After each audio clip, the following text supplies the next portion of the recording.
During the dark days of 1940, as Britain stood alone against the Nazi war machine after the fall of France, a new kind of soldier emerged, one that would redefine how wars were fought in the modern age. These were the British Commandos, elite, highly trained, and designed to strike hard and vanish fast. Born out of desperation and imagination, the British Commandos not only harassed Axis forces across Europe and beyond, but they also pioneered tactics and concepts that continue to shape special operations forces today. The birth of the Commandos. The idea for the Commandos came directly from Prime Minister Winston Churchill, who wanted to set Europe ablaze.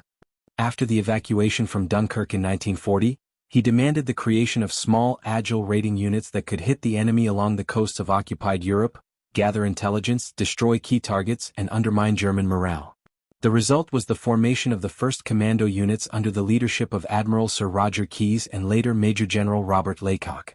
Volunteers came from all branches of the British Armed Forces. Training was grueling and revolutionary, emphasizing physical toughness, amphibious landings, demolitions, hand-to-hand combat, and survival behind enemy lines. These men were not conventional soldiers. They were a new breed of warrior, trained for speed, surprise, and ruthlessness. Early raids, testing a new doctrine. The Commandos conducted their first operations in 1940 and 1941, including raids on the French coast at Guernsey and Vaagso in Norway. Though small in scale, these missions had outsized psychological impact, proving that the Allies could still strike back. One of the most significant early raids was Operation Claymore in 1941, where British Commandos destroyed fish oil factories in Norway that supplied German explosives, while also capturing valuable Enigma machine components. Another legendary operation was Operation Chariot, the 1942 raid on the dry dock at Saint-Nazaire in France. Commandos rammed an explosive-laden destroyer into the dock gates, then stormed ashore and sabotaged the surrounding area. It was one of the most daring raids of the war, severely damaging German naval capabilities and earning multiple Victoria Crosses for bravery. Dieppe and the learning curve. Not all commando raids were successful.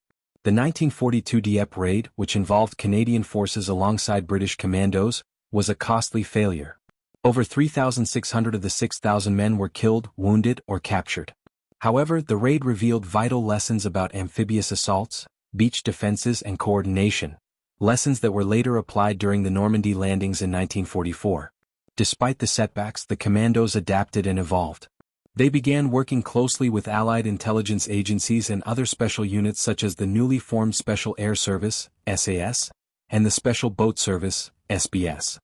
Together they formed the vanguard of unconventional warfare. Behind enemy lines, sabotage and support. As the war progressed, Commandos operated across every theater: Greece, North Africa, Italy, Burma, and France.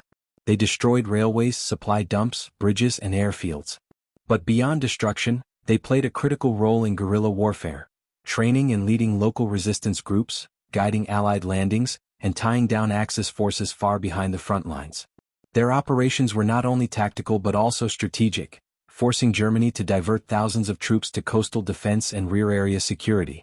Hitler even issued the Kommandobefehl, Commando Order, in 1942, commanding that all captured commandos be executed immediately, a testament to how threatening they had become to Nazi control. A legacy that lasts. By the end of World War II, British Commandos had proven the effectiveness of small elite units in modern warfare. Their influence was profound. After the war, nations around the world, most notably the United States, modeled their own special operations forces on the British example. The U.S. Army Rangers, Navy SEALs, and Green Berets all trace part of their lineage to the commando model. Britain itself continued the tradition with elite forces like the SAS, SBS, and Royal Marine Commandos, all of which play crucial roles in counterterrorism and modern combat operations today. The British Commandos changed the face of war. From raiding the coasts of Europe to inspiring the world's elite forces, they proved that courage, skill, and speed could compensate for numbers and firepower. In a time of darkness, they brought a new light, a sharp, cutting edge that shaped the future of military operations.